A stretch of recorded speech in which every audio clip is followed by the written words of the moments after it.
ഇത് കോഴിക്കോട് സുധാകരൻ. മഹാനടന്മാരുടെ പേരുകൾക്കൊപ്പമോ താരപരിവേഷമുള്ള അഭിനേതാക്കളുടെ പേരുകൾക്കൊപ്പമോ സുധാകരനെ നമുക്ക് വായിച്ചെടുക്കാനായില്ലെന്ന് വരാം. പക്ഷേ ഈ നടനെ നമുക്ക് കാണാതെ പോകാനാവില്ല. നാടക അരങ്ങുകളിൽ നിന്നും നല്ല നടനെന്ന് പേര് നേടിയ സുധാകരനെ സിനിമ ചെറുവേഷങ്ങളിൽ ഒതുക്കി നിർത്തുകയായിരുന്നു. എന്നാലും പണം കൊണ്ടൊരു പ്ലേ ഉണ്ടല്ലോ.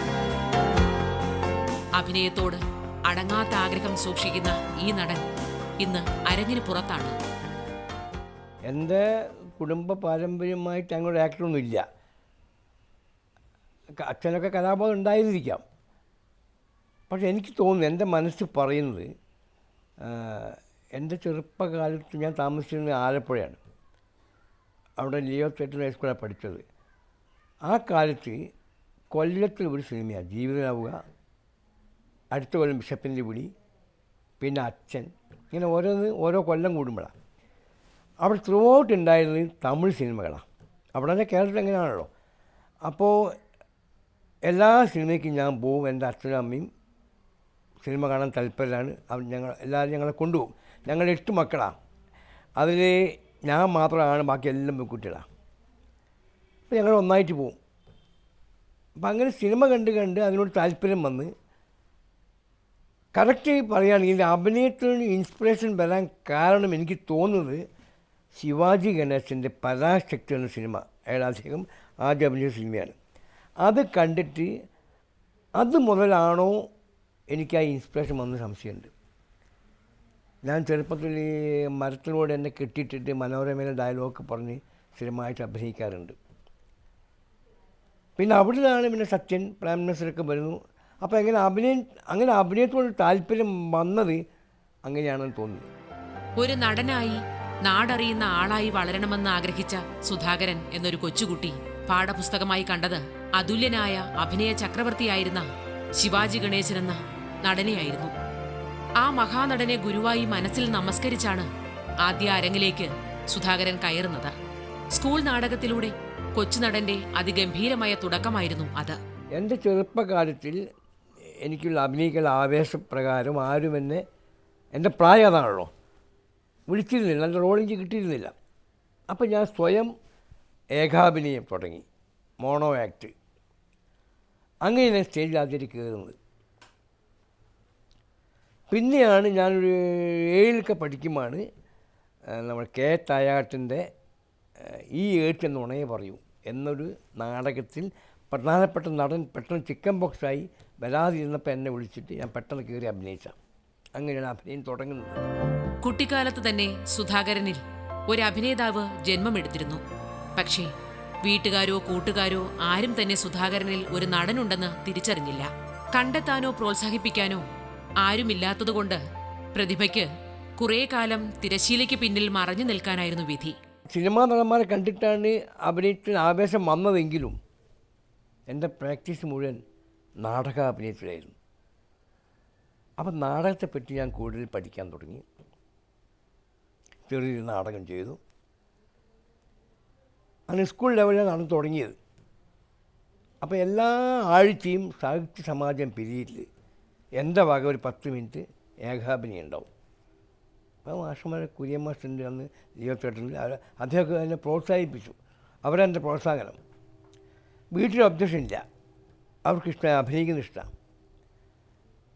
അച്ഛനും അമ്മയ്ക്കും പെങ്ങൾക്കും അതിനോട് അവരെതിരായിരുന്നില്ല. പിന്നെ SSLC കഴിഞ്ഞു. പിന്നെ ഞാൻ ജോലി കിട്ടി, റവന്യൂ ഡിപ്പാർട്ട്മെൻറ്റ് ക്ലർക്കായിട്ട് തൃശ്ശൂർ ഇരിങ്ങാലക്കുട വർക്ക് ചെയ്തു.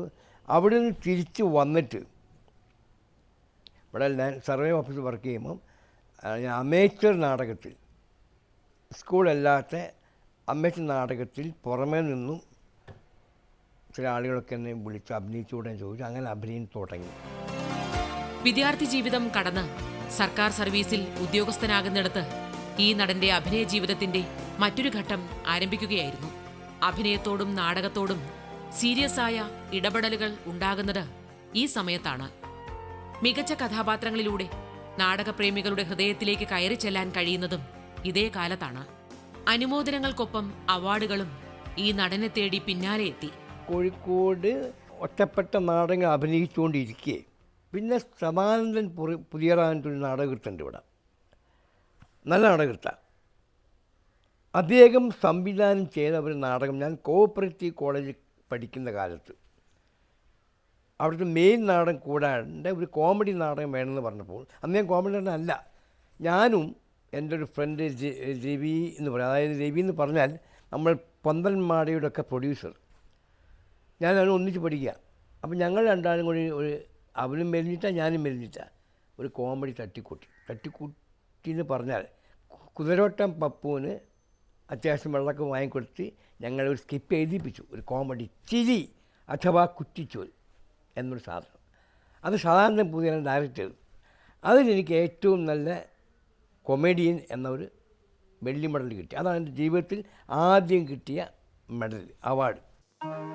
സുധാകരന്റെയും മോഹമായിരുന്നു സിനിമ. പക്ഷേ മറ്റുള്ളവരെ പോലെ സിനിമയ്ക്ക് പിന്നാലെ ഭാഗ്യ അന്വേഷിയായി അലയാൻ ഇദ്ദേഹം തയ്യാറായിരുന്നില്ല. അങ്ങോട്ട് അന്വേഷിച്ച് ചെല്ലാതിരുന്നിട്ടും സിനിമ ഈ നടനെ തേടി ഇങ്ങോട്ട് വന്നു. ഒരു ചെറിയ വേഷത്തിലൂടെയായിരുന്നു ആ തുടക്കം. സിനിമയിലൂടെ എൻട്രി എന്ന് പറഞ്ഞാൽ കാരണം സിനിമ എൻ്റെ ഒരു ആഗ്രഹമാണ്, പണ്ടേ മനസ്സിലുള്ള എല്ലാ നടന്മാർക്കും എനിക്ക് തോന്നുന്നു സിനിമയിൽ അഭിനയിക്കാൻ ആഗ്രഹം ഉണ്ടാകും, തീർച്ചയാണ്. ഞാനും അങ്ങനെ ആഗ്രഹിച്ചിരുന്നു. പക്ഷേ എൻ്റെ ഉദ്യോഗം, എൻ്റെ ചെറുപ്പകാലത്ത് സിനിമയിൽ അഭിനയിക്കുന്നത് മദ്രാസിൽ പോയി നിൽക്കണം, അങ്ങനെയൊക്കെ ആയിരുന്നല്ലോ. ഇന്നത്തെ വഴിയല്ല. അപ്പോൾ അതിന് സൗകര്യം ഉണ്ടായിരുന്നില്ല, വീട്ടിലെ പരാബം പ്രശ്നങ്ങളും ആയിട്ട്. അപ്പോൾ ഞാൻ സിനിമ പിന്നെ അങ്ങനെ അതിനോട് ആവേശം അങ്ങനെ ഒഴിവാക്കി നാടകത്തിൽ തന്നെ മുഴുകി. അതിൻ്റെ ഇടയ്ക്ക് നമ്മളൊരുപാട് നടനുണ്ട്, പപ്പൻ നെല്ലിക്കോട് എന്ന് പറഞ്ഞിട്ട് നാടകമാണ്. അങ്ങോട്ട് ഒരു ഗോവിന്ദേട്ടൻ്റെ ഹൃദയത്തിൽ നീ മാത്രം പ്രൊഡക്ഷൻ എക്സിക്യൂട്ടീവ് ആയിരുന്നു. അപ്പോൾ എന്നെ ഒന്ന് വിളിച്ച് പെട്ടെന്ന് വരണം, ഒരു ഹോട്ടൽ മാനേജറാണ്, ഒന്ന് അഭിനയിക്കാൻ പറഞ്ഞു. അങ്ങനെ പോയിട്ട് അഭിനയിച്ചു ഗോവിന്ദേട്ടൻ്റെ. അങ്ങനെയാണ് ആദ്യമായിട്ട് ഞാൻ ബ്ലാക്ക് ആൻഡ് വൈറ്റ് സിനിമയിൽ ആദ്യമായിട്ട് വരുന്നത്. ശരിക്കും പറയുകയാണെങ്കിൽ 45 പടങ്ങളോളം ചെയ്തിട്ടുണ്ട്, ആരും അറിയില്ല. കാരണം എനിക്ക് അന്ന് പെർമിഷൻ വേണം, കാരണം എഴുത്തുകാരന് തൂലികാനാമത്തിൽ എഴുതാം, ഇനി ഞാൻ ഫ്രെയിമിൽ വരുന്നതാണ്, എങ്ങനെയായിട്ടും കാര്യം കഴിവാൻ ചെയ്യാൻ പറ്റില്ല. ഇന്ന് വരെ എനിക്ക് ഒരു നല്ല റോള് സിനിമയിൽ കിട്ടിയിട്ടില്ല. ചെയ്തു, പോകുന്ന വഴിക്ക് ചെയ്തു എന്ന് മാത്രം. ഇപ്പോഴിപ്പോൾ ഞാൻ റിട്ടയർഡായി കിടക്കുന്നു. ഇപ്പം സുധീഷ്, എൻ്റെ മകൻ സുധീഷ് സിനിമാടനായി. അപ്പം ആ ഒരു സ്റ്റേജിൽ ഞാൻ ചാൻസിന് വേണ്ടി ഒരിക്കലും പോവില്ല, എന്നാരും വിളിച്ചിട്ടില്ല. എനിക്കത് പ്രശ്നമല്ല, ആഗ്രഹം ഉണ്ടായിരുന്നു. ഇപ്പോഴും വിളിച്ചാൽ പോയി അഭിനയിക്കും, ആരും വിളിക്കുന്നില്ല. തുടക്കം പോലെ സിനിമയിൽ എന്നും കൊച്ചുവേഷങ്ങളിൽ മാത്രം സുധാകരൻ ഒതുങ്ങി നിന്നു. അഭിനയിക്കാനായത് വളരെ കുറച്ച് സിനിമകളിൽ മാത്രമായിരുന്നു. സിനിമാക്കാരുടെ താവളങ്ങളിൽ തനിക്കൊരു റോളിനു വേണ്ടി കയറി ഇറങ്ങാനും കാലുപിടിക്കാനും തയ്യാറാകാത്തതുമാകാം സുധാകരന് സിനിമയിൽ കൂടുതൽ അവസരങ്ങൾ ഉണ്ടാകാതെ പോയത്. ഏതായാലും വിവരങ്ങളൊക്കെ നേരത്തെ അറിഞ്ഞ സ്ഥിതിക്ക് ഇനി ഞാനായിട്ടൊന്നും ബോധിപ്പിക്കണ്ടല്ലോ. ലക്ഷ്മിക്കുട്ടി അവിടെ നിന്ന് പുറപ്പെട്ടിട്ടുണ്ട്. എൻ്റെ വീട്ടിൽ വേറെ ഞങ്ങൾക്ക് വലിയ ഒരുപാട് പറമ്പോ തേങ്ങ വലിക്കാനോ അങ്ങനത്തെ കച്ചവടം ഒന്നുമില്ല, എൻ്റെ വരുമാനം മാത്രമാണ്. അപ്പോൾ ഈ ശമ്പളം മാത്രം ജീവിക്കുന്ന ആളാണ് ഞാൻ. അപ്പോൾ അതുകൊണ്ട് തന്നെ ഈ ഉദ്യോഗം വിട്ട് കളിക്കാൻ എനിക്ക് താല്പര്യമില്ലായിരുന്നു, അഭിനയിക്കും വേണം. അപ്പോൾ എപ്പോഴും ഇവരെ പിന്നാലെ പോവുകയും സോപ്പ് ഇടുകയും കാണുകയും സംസാരിക്കുകയും ചെയ്യുന്ന അവസ്ഥ എനിക്കില്ലാത്തതുകൊണ്ട് ഈ സിനിമക്കാർ എന്നെ കാണാതായി, എന്നെ മറന്നു പോകാനും സാധ്യതയുണ്ട്. എപ്പോഴും അവരൊരു മിംഗ്ലിങ്ങും എനിക്ക് ബന്ധപ്പെടണ്ടേ, ആ ആദർശം വിട്ട് അങ്ങനെ കളിക്കേണ്ട, അഭിനയിക്കും വേണം. അതുകൊണ്ടായിരിക്കാം സിനിമ ലേശം ഔട്ടായത്.